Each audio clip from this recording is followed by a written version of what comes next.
merci waa Rijal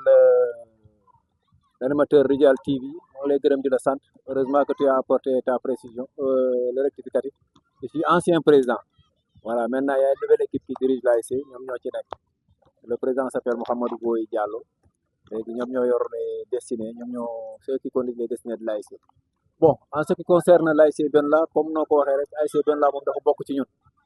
ñu nekk président bay nekk mais tout compte fait c'est une ASC bu ñu qu'on a vu naître qu'on a vu grandir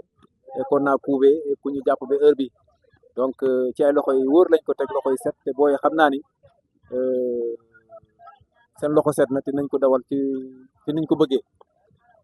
Pour revenir à ta question en ce qui concerne les objectifs, je crois que objectif yi benn la chaque année yu fixé wu c'est au moins ramener une coupe dans le quartier quel que soit le tableau qu'on va jouer que ça soit départemental régional qu'une coupe couronne juste la saison et ñu ngi ci lancé boobu cette année on va terminer peut-être le championnat de l'année dernière kon ñëpp xamoon nañ championnat bi daaw jeexul maintenant l'ONCAV à travers les démembrements jël nañu benn lettre circulaire génnee ko ñu ne dañ ko terminer du 1er au 15 en mode fast track pour continuer waat la nouvelle saison 2026-2027. Maintenant les objectifs pour cette l'année dernière il faut terminer en ligne chercher le Graal c'est-à-dire la coupe. D'abord il faut passer par les demi-finales contre Yamaton qui se jouera incessamment peut-être dans 20 jours. On reviendra encore pour jouer éventuellement la finale et la remporter et redémarrer la nouvelle saison 2026. Pour ce qui est des phases régionales aussi, je crois qu'on est qualifié et on reviendra encore beaucoup plus fort pour rechercher encore le trophée qu'on avait sans doute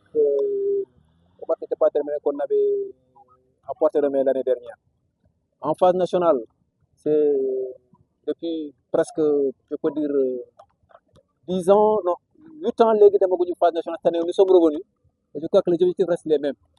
Une bonne participation dans un premier temps, et pourquoi pas aller chercher loin, très loin, l'objectif final, c'est de remporter la coupe.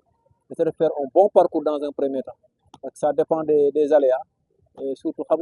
mais quand même, on doit se fixer des objectifs pour faire un bon tournoi. Depuis presque, je peux dire, 10 ans, non, 8 ans, les demaguñu phase nationale, cette année, nous sommes revenus. Et je crois que les objectifs restent les mêmes. Une bonne participation dans un premier temps, et pourquoi pas aller chercher loin, très loin, l'objectif final, c'est de remporter la coupe. C'est de faire un bon parcours dans un premier temps. Parce que ça dépend des aléas, et surtout,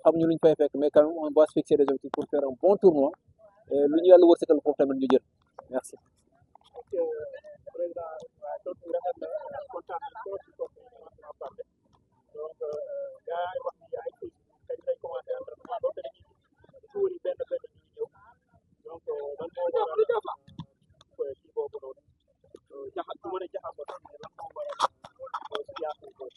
Waaw c'est les entraînements xam nga bon école tëj na tëjagul ensuite c'est vrai il y a beaucoup de tournois qui se jouent à travers la ville il y a une démobilisation des ASC on a fixé une date de démarrage qui est effective à partir du 15 passé maintenant au jour le jour on va rassembler davantage parce que doo fixé date bi rek premier jour nga am lépp loo bëgg donc au jour le jour on va conscientiser encore les jeunes ils vont venir en force et balaa ñu ne peut-être le jour J du match, bien une semaine du match, le groupe sera au complet.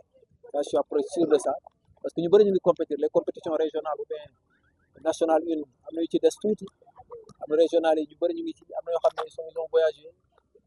ñëwaguñu donc tout compte fait le groupe sera au complet peut-être bientôt peut-être la semaine prochaine il y aura le groupe sera vraiment formé inchallah. Donc le groupe sera complet la semaine prochaine inchallah. Donc mais mooy tamit dañuy xaw a jur ay polémique ci biir commune ndax ñu ne mooy dafa cher mais yéen solution ngeen war a andi ci loolu ci seeraay mayo bon seeraay mayo sax ku ko tudd sax peut-être en certain moment am nañu jënd mayo équipe nationale 15 000 20 000 ans te bokkuñu ci mais bii sa mbir la yow sa mbir defe naa ni naroo wax cher na parce que forme cotisation boo xam ne c'est annuel ci année bi yëpp boo joxee sa ASC quartier benn 10 000 francs defe naa ni boobu naroon ne cher na pourtant bu Sénégal doon jouer la Coupe d'Afrique passée au mois de janvier dans toutes les familles tu vois des gens qui ont acheté au moins 5 à 7 maillots et ça coûte combien le maillot on se pose pas de question et pourquoi pas yow sa quartier nga defal ko dans un premier temps pour pouvoir avoir des gens sur qui tu pourras compter pour ñu mën a yegg au niveau équipe nationale mën a dem gagner la Coupe d'Afrique donc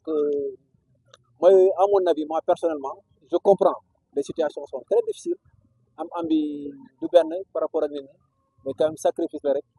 forme de cotisation la imposé ñu ko kenn mais dañu ne que ça soit un devoir pour tout un chacun nga jënd bay mayo au nom de la pour au nom de l'ASC pour nga mën a soutenir parce que ñëpp xam nañu nawetaan ce n'est plus comme avant ça demande des dépenses énormes et lépp loo gis ça vient des poches des dirigeants donc dirigeants yi tamit am na yeneen yitte mais quand même ils font des sacrifices pour pouvoir prendre en charge les doléances des joueurs seen mettre en place la structure avec tout ce qu'il y a comme aléas et trucs donc 10 000 francs je crois que c'est raisonnable pour qui bëgg ASC que ça soit un devoir pour tout un chacun nga jënd bay mayo au nom de la pour au nom de l'ASC pour nga mën a soutenir parce que ñëpp xam nañu nawetaan ce n'est plus comme avant ça demande des dépenses énormes et lépp loo gis ça vient des poches des dirigeants donc dirigeants yi tamit am na yeneen yitte mais quand même ils font des sacrifices pour pouvoir prendre en charge les doléances des joueurs seen mettre en place la structure avec tout ce qu'il y a comme aléas et trucs donc 10 000 francs je crois que c'est raisonnable pour qui bëgg ASC dëgg-dëgg merci. donc gars yi ni ñu ko déggee ASC xaalis moo ko yor ASC bi ay wax kese moo ko yor donc man dama jàpp ni boo jëndee mooy dafa mel ni rek da nga jàppale seen donc si cher donc gars yi nañu bàyyi loolu moom jënd ci mooy bu ko defee ci joxe di gis ndax donte xam ngeen ne équipe bi dafa war a dem Fatick donc nañ joxe suñu contribution bu ko defee incha allah mooy mën a nekk solution bu baax ndax nawetaan xaalis da koy def comme ni ma ko waxee donc président ñu lay laajte sa dernier rek booy doon sa dernier kàddu. bon suma dernier kàddu mooy lan mooy na ñëpp fagaru ñu remobiliser wu jàpp ci gannaaw ASC bi mën a pousse booy pour objectif yi ñu fixé wu d'abord y a les phases nationales qui vont se jouer à Kaolack Kaffrine Diourbel et Fatick que ñu mën ci dem ci jàmm ñëw ci jàmm te boobaa ñëpp mobiliser wu comme ni ñu ko doon defee ren les 3 éditions yi ñu ci participé on a vu la mobilisation tout un chacun lu mbirum xaalis sax mais mbirum pas-pas la mbirum yitte Amérique yëg boo yeggee sa ASC rek je crois que boo mobiliser wu rek entraînement yi bu feesee jour bi ñu gisee y aura la motivation donc je demande aux joueurs d'être vraiment humbles de revenir sur terre ñu bañ a def ni seulement les phases nationales lañuy jouer non on joue dañuy jouer des navétanes au-delà des phases nationales y a les navétanes qui vont se jouer à Ziguinchor te boobu moo ñu tax a jóg phase nationale daf ci ñambaas rek mais lu ñu leen mooy jouer navétane donc nañ ci jàpp bu baax les dirigeants je les fais confiance et je sais que ils seront à la hauteur donc supporters yi aussi ma xam ne nañu collé seen ASC ñu xam ne tamit lii rek lañ fi am nawetaan yi bu jotee après ku nekk da nga dem si mais si nous sommes devenus une famille pour l'ASC et je crois que dina dox maa ngi souhaiter à tous et à toutes une très belle saison nawetaan 2026 ndam rek ndam ci kanam allez